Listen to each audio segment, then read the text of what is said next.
What did you think about the UFC's new Jiu-Jitsu show, Road to the Title? It's been on YouTube. It's free. There's no excuse for not watching it. So if you've not seen it, go and check it out. Get into the comments. Let me know what you thought. If you want to hear my thoughts, stick around. I'm Ross. This is the Jiu Jitsu Oracle. I remain on my own for another few weeks until Callum, my regular co-host, returns from his travels. So we've had the premiere of the UFC's new BJJ reality TV show, Road to the Title, that is part of the build-up to the first UFC BJJ event, even though they've done some events on Fight Pass Invitational already. They're doing a new show called UFC BJJ, and the big build-up is this reality show, which is basically The Ultimate Fighter, but for Jiu-Jitsu. So if you've seen The Ultimate Fighter before, you'll know the format. If you've not seen The Ultimate Fighter before, basically we've got two coaches, then all of the athletes are split up into two teams, each led by a coach. The athletes face off, and then ultimately we're left with two athletes who are going to do battle at the final show, the UFC BJJ 1 show, to get either the welterweight title or the lightweight title, and then the two coaches are going to face off. I think it's for the bantamweight title. So two coaches, Mikey Musumeci, UFC's first BJJ signing, and then Harrison Gabriel, who recently won Pans in the gi with a notable victory over Baby Shark. But outside of that, I'm not too familiar with his work, but obviously being brought in as an opponent for Mikey. So first off, what do I think about the show? Am I going thumbs up, thumbs down, or thumbs in the middle? I think it's got to be thumbs in the middle. As a show, I can't really fault the look, the production, etc. But there's absolutely no originality here. So the format, the Ultimate Fighter format, is like 20 years old now. So we've seen it multiple times. It feels a little bit washed to me. Getting a load of athletes together, having them live in a house, have them do some challenges throughout, have them split up into two teams and face off. I'd like to have seen something different. Then for the other part, lacking in originality, the actual environment where the matches are taking place, the scoring system, the rule set, etc. So, as you might have seen online, there's a lot of talk about how the UFC BJJ format's just taken the CGI format that worked so well last year. So we have, instead of an alley, which is basically just the karate combat pit, which if you go back, there's been other formats that have used a pit for fighting, like Yama back in the day, but we have an environment not with solid upright walls, but with slanted walls, or in the UFC's case, it's a bowl. That's a way of keeping athletes in the environment where they're meant to be grappling and not just spilling off mats and having continual resets like we see far too often in Jiu-Jitsu. So the UFC has the bowl, or the octo bowl, as it might be called, very similar to the CGI idea of the pit or the alley. And then like the scoring system is 10-point must, 5-minute rounds. So basically copying the scoring system that CGI brought to BJJ, which you could argue is just the MMA scoring system that UFC utilizes anyway. So perhaps UFC can say, well, you took our scoring system first, we're just taking it back. So, but anyway, there's definitely like a lack of originality going on, I think, which kind of takes away from the show a little bit for me, because I'm tuning in, I'm thinking what we're going to get that's different, and not a lot. That said, can't go thumbs down when you get to see Andrew Tackett in a match. And certainly, while none of the competitors are really like at the absolute elite end of the no-gi scene, I think it's fair to say It's not like we've got Gordon Ryan and Craig Jones competing against each other. There is a good mix of guys here. Certainly, there's a bit of a spread in ability level between like the guys who are seated up near the top and the guys who are seated near the bottom. But I think, we can expect to see some good semi-final and final action out of the guys who compete. So I'm not gonna be too disappointed from that. That we got to see Andrew Tackett win quite convincingly in the first match showing, and then in the next episode, I think we might be getting Keith Krikorian against Isaac Doderlein, if memory serves me right. This pod's going up like 5 hours after I watched the event. In the period in between, I've been coaching at SBG Aberdeen, so there's been a lot of other jiu-jitsu going on. So jump to the comments and keep me right. And while you're there, like and subscribe to the channel if you haven't already. But yeah, I think like in terms of action, it's going to be pretty good. So I think like solid thumbs in the middle for me as a jiu-jitsu fan.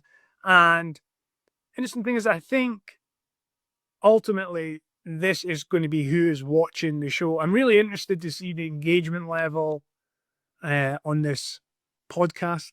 If you look at the viewing figures of the Jiu Jitsu Oracle, biggest engagement is definitely CJI and anything involving Gordon Ryan. Where's the UFC's BJJ product going to sit amongst like all the types of content we put out? So like IBJJF content, typically way lower than CGI content. Where's the UFC going to sit? Really interested to find out. And yeah, really interested to look, even although it's kind of like hard sometimes to get a true gauge on the interest level in something by looking at YouTube figures based on how they work. Because basically, if you click on and click off, you can be counted as like another viewer. So views can be way higher than the actual number of people watching. But yeah, interested to see how this does in terms of engagement. But I think it's going to be a lot of jiu-jitsu fans watching, and not a lot of people who are MMA fans, for example, follow UFC and looking for something different. I mean, a lot of those guys don't even like it when the matches go to the ground for extended periods of time and are calling for stand-ups. So I don't think they'll be jumping in to watch a lot of jiu-jitsu action. So jiu-jitsu is quite a niche sport. I think this show would do well to appeal to the jiu-jitsu nerds who will watch any type of jiu-jitsu and like your casual jiu-jitsu fans. So in the gym I train at, SBG Aberdeen, the amount of people who watch competitive jiu-jitsu, even although they're interested in sport jiu-jitsu, is actually quite low. When I come in after IBJJF Worlds, for example, or ACC, and the amount of people who've watched like a decent amount of it, pretty low. So CGI had a bit more, helped by the fact that it was on YouTube for free. But even then, definitely loads of people train with us, and like they might have seen bits of CGI on Instagram or some highlights, but like they're not watching the matches. So UFC try to get those more casual guys into it. Might have been the way to go. Is this the show to do it in this format? I don't know. We'll find out as it goes on. What I will say is, I think I see an issue with the UFC's presentation of it is that they are saying that this is taking jiu-jitsu to a whole new level. It's kind of like that WWE idea of wrestling wasn't that big until Vince came along, and it was in like smoky, dingy halls, and he was the one that brought it into the big arenas and made it what it is now. And it's like, yeah, UFC is going to come and it's going to take jiu-jitsu to the next level. And I'm like, yeah, like ADCC just ran T-Mobile Arena, which is like an arena UFC would run. And actually, like a lot of the UFC shows these days, even though they do sell out the arenas, we're seeing loads of stuff at the Apex, which isn't like the most amazing venue to look at. So yeah, they're saying they're going to take jiu-jitsu at a whole new level. I don't know about that. You know, I think like talent level, we've just seen the IBJJF Worlds, which had some like ridiculously deep divisions with 6 to 8 guys battling it out to come out on top, you know. So like I think that's a big claim, and sort of like when you're coming in with that big claim, you've got to be coming with something exciting and different. And I don't know that this is the show. And also, like when you're saying we're going to change jiu-jitsu, but we're using formats that are popular in other promotions like CGI, that doesn't really help your cause either. So, don't want to bash the show, because it's good that UFC are involved in offering another product, an alternative, but sort of like when they position themselves as being like the greatest promotion and we are here to take jiu-jitsu to the masses and the new level and everything, I think that's like,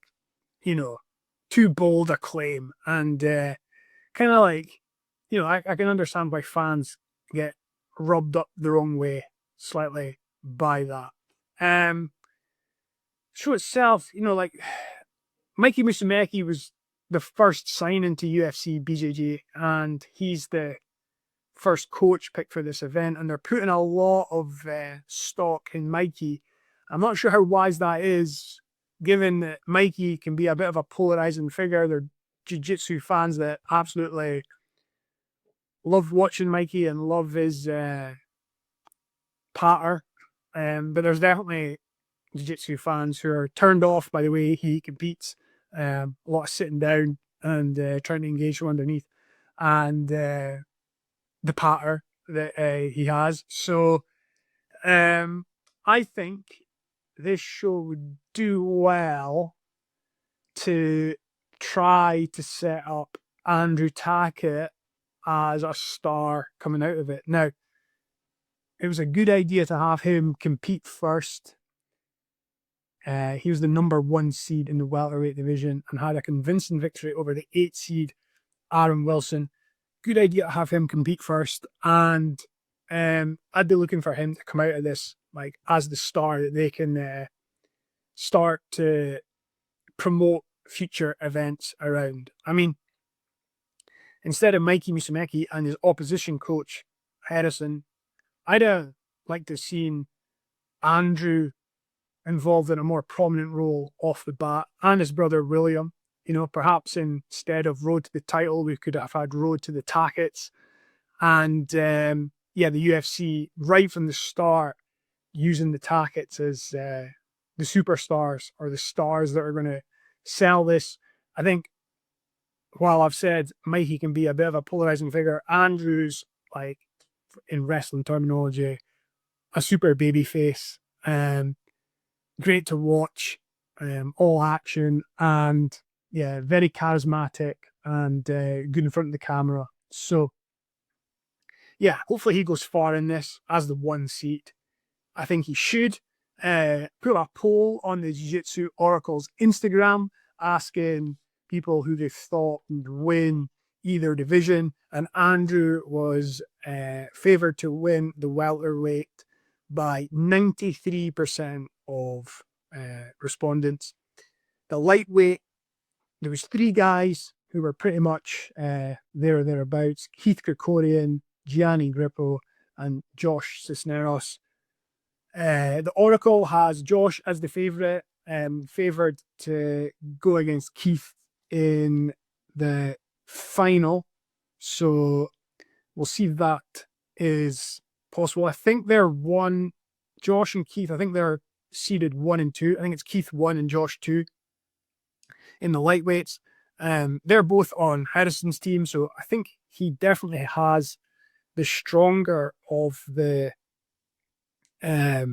lightweight teams. I think he picked Gianni Grippo first as well. So that's like 3 of the leading contenders all on his team in the lightweights. I'm sure the viewer who is very much pro Gianni Grippo, who was in the comments on the previous vid, will have been delighted to see Gianni seeded as number one, or picked number one, but it was Keith that was seeded number one, and then Josh seeded number two. Mikey's first pick in the lightweights. No surprise, perhaps, to see him go for the gi specialist, or someone who has had the vast majority of his success in the gi, Isaac Doderlein. He's seeded 8, which is like surprisingly low, although it's like he's not competing. He hasn't competed no gi for a long time, I think it was said on the show. But obviously, like, absolutely at the top end of his weight class in the gi. But yeah, he's seeded number 8. And it was interesting, like, when one of the coaches picked an athlete. So Keith was picked by Harrison, and that he was the 1 seed. So automatically Isaac, as the 8 seed, went to Mikey's team. And I think that's just like a way of making sure the bracket works out. So you're not going to have like it be impossible for 1 seed to play 8 seed because they're on the same team. So they've split them apart. So they want the bracket to shake out with all the seeds facing each other as planned. It's just like they're split across 2 different teams. Not really sure the point in doing that. I mean, how much, like, obviously the coaches are really good at jiu-jitsu, but how much better at jiu-jitsu are they than some of the athletes on their teams, you know? So I don't really know why they've got this like coaching aspect to it, other than it's just like typical Ultimate Fighter format. Talked a little bit about the lightweight division there, the welterweight. Andrew seeded number 1. I think he's favoured by most people to win it all. Andy Varela in at number 2. So at least if Andrew faces Andy in the final, we'll get a banger of a match. But I think can't write off, and they're both in Harrison's team, can't write off Davis Asari at 3 seed and Jason North at 5 seed, though they're both with Mikey. So could see either of them coming through and making the final.